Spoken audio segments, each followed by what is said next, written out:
report, they present recommendations.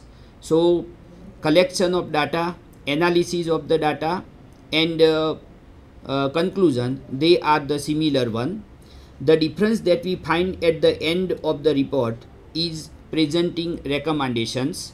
In an individual report, the recommendations they are presented with this line: it is my opinion that, or I am of the view that. Then we present the recommendations number 1, 2 and 3. Then in a committee report, the committee recommends that, or the committee is of the view that, then the recommendations. At the end of the report, in individual report, it's signed by a secretary. So with complimentary clause, yours faithfully, the secretary completes the report. In a committee report, we have to write signed on behalf of the committee, and generally secretary and chairman, they sign the report and submit it to the authorities. The important thing is, in an individual report, the date is written immediately after the address on the first page, that is below the address.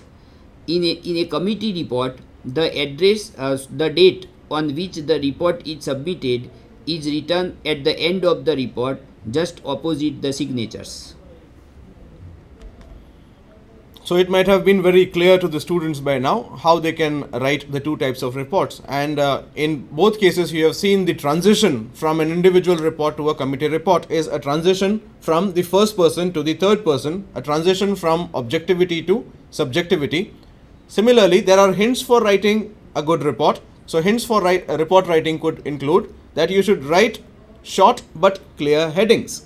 Similarly, a reporter or a person who writes these reports should experiment with wordings that tell who, what, when, where, why, because these are the WH questions that need to be investigated, and these are the, let's say, questions on which generally the reporter or the investigator gives his or let's say their collective considered opinion. Let's see the next slide. Now, what are the characteristics of a good report? You have studied in first year BCom qualities of a business letter. The same qualities or characteristics we find in a good report also. The first one is precision. Now, the report should be clear, and it should be presented accurately also. So precision should be observed while preparing a report. The second one is accuracy of facts. So the report should be factually accurate. Whatever fact you present in a report, they should be accurate, because if the information or the data is not accurate, that it may mislead the higher authorities in taking any decision. And we know that a report is a management tool used in decision making.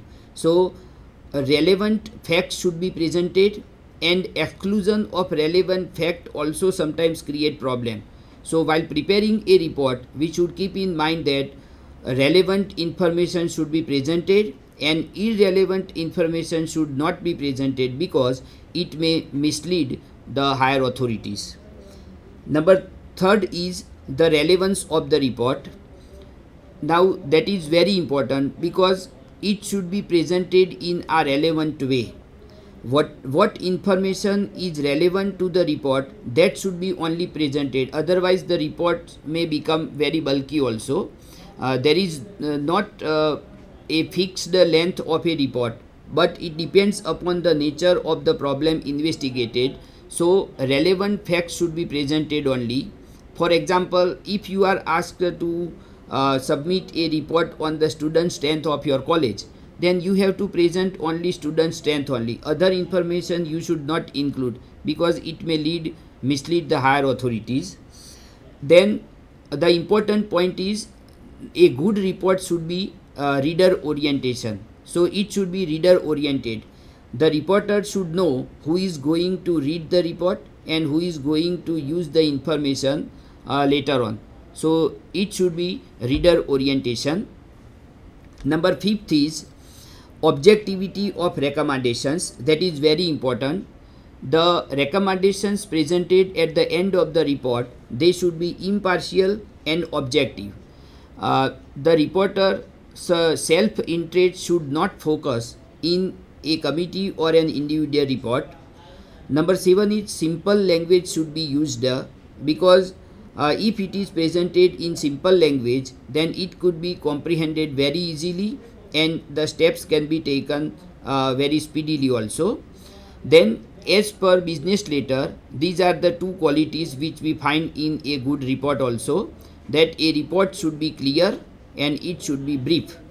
Now, the brevity is very important while preparing a business report, but there is not a fixed condition that it should be of 3 pages or 4 pages. It depends upon the nature of the subject or nature of the problem investigated. Sometimes it can be presented in 3 or 4 pages also. Sometimes it is presented in 100 pages also, and some reports they cover even 1000 pages also. Could we say, Dr. Bhatt, that the report should use only as many words as it requires?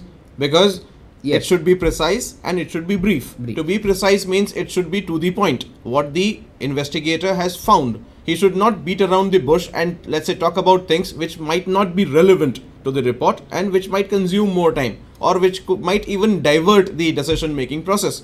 At the same time, it should also be very economical, because being brief means very economical in that way. Yes. Now, at the same time, to prepare a report in brief, we should keep in mind that relevant information should be presented.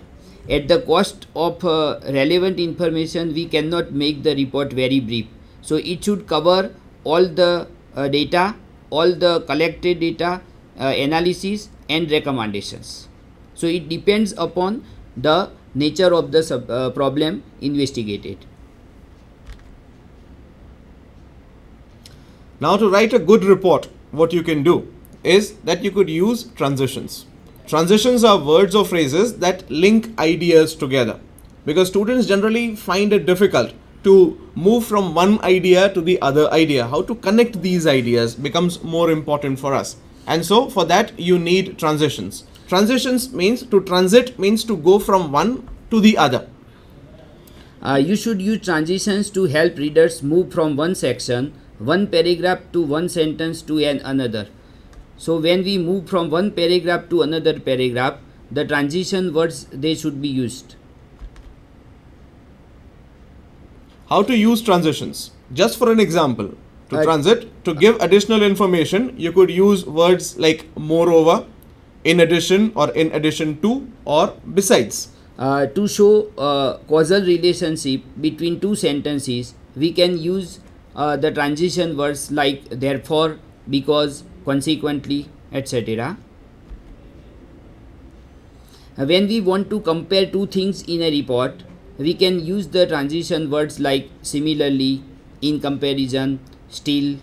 And to compare or contrast two things, we can use the words which are used in a contrast, conversely, whereas, however, though, but.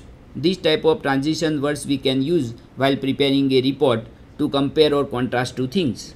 This would mean that a person who presents a report does not only need to be very well versed in the business, but also needs to be very well versed in language. And that is why it becomes an academic, let's say, subject as well, because it is a business subject. But then how you use those words, how you transit from one idea to the other idea helps in the decision making process, because reports ultimately are written to come to a conclusive decision making process. Now, to express intensification, we can use the word indeed, in any event, and in fact. And in summarizing the report, we can use the word in brief, in short, to sum up. With these words, we can sum up the report also.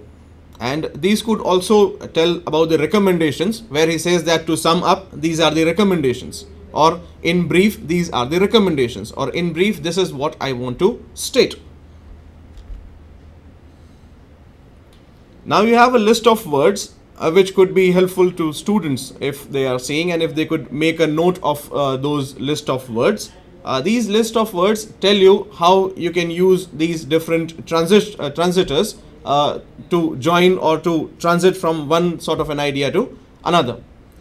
For example, additional information if you want to present in a report, you can use the words and, further, moreover, again, next, what's more, also, in addition, equally, and important. Similarly, if you want to present a conclusion, or conclusively if you want to say something, if you want to infer, you could use words like therefore, thus, in conclusion, consequently, on the whole, as a result, hence, in brief.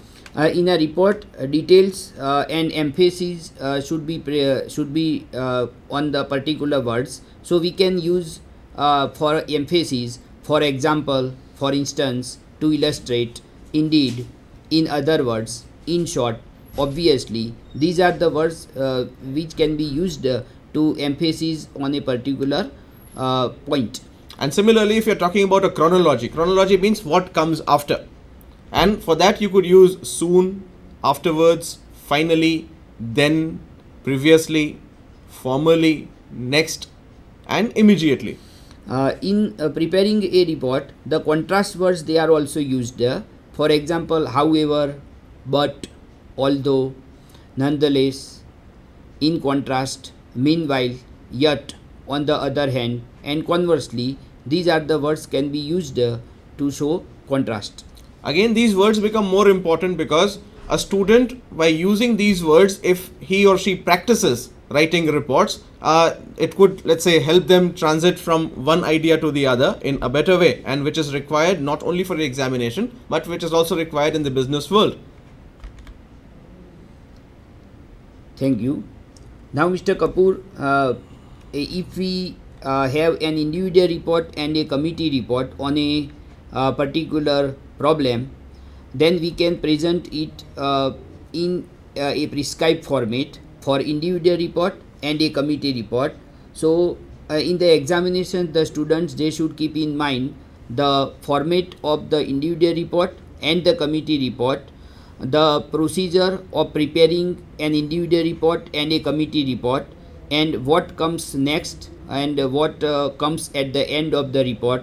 These points they should keep in mind, so that they can prepare a very good report in examination also, and later on in their professional fields also. Again, we have only 5 minutes left, and these 5 minutes are for the students. If they wish to interact or ask specific questions, we would be very happy to discuss those things.